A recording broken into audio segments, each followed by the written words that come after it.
বরাক ভয়েসে আপনাদেরকে স্বাগতম জানাই। আজকের কয়েকটি গুরুত্বপূর্ণ খবর নিয়ে আসলাম। আজকের প্রথম খবরটি হলো সপ্তাহান্তের প্রচন্ড গরমে নাবিশ্বাস অবস্থা মহানগরবাসী সহ পুরা রাজ্যবাসীর। রবিবার গুয়াহাটির সর্বোচ্চ তাপমাত্রা ছিল 38 ডিগ্রি থেকে 40 ডিগ্রি সেলসিয়াস পর্যন্ত। চলতি গরমে এটাই সর্বাধিক তাপমাত্রা। আবহাওয়া বিভাগ থেকে এটাকে রেড ক্যাটাগরিতে রাখা হয়েছে। মহানগরের সর্বোচ্চ তাপমাত্রা 38 ডিগ্রি থেকে 40 ডিগ্রির মাঝামাঝি ছিল। এটাও লাল সংকেতের মধ্যেই পড়ে। স্বাস্থ্যের ঝুঁকি থাকা যে কোনো তাপমাত্রাকে লাল সংকেত হিসেবে ধরা হয়ে থাকে।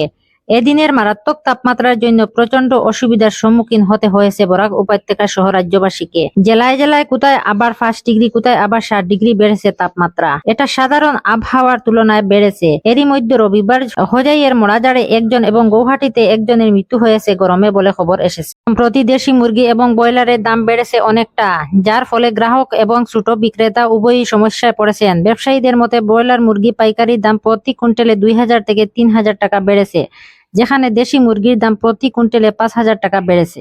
এবার আসছে বিট চ্যাট। লাগবে না নেট, হোয়াটসঅ্যাপকে হারিয়ে দেবে বিট চ্যাট। চলবে ইন্টারনেট ছাড়াই। হোয়াটসঅ্যাপের প্রতিদ্বন্দ্বী হিসাবে ব্লুটুথ নির্ভর নতুন এক মেসেঞ্জিং অ্যাপ আনলেন সোশ্যাল মিডিয়া টুইটারের সহ প্রতিষ্ঠাতা জ্যাক ডরসি। বিট চ্যাট অ্যাপটি তৈরি করেছেন মার্কিন আর্থিক পরিষেবা কোম্পানির ব্লকের সিও।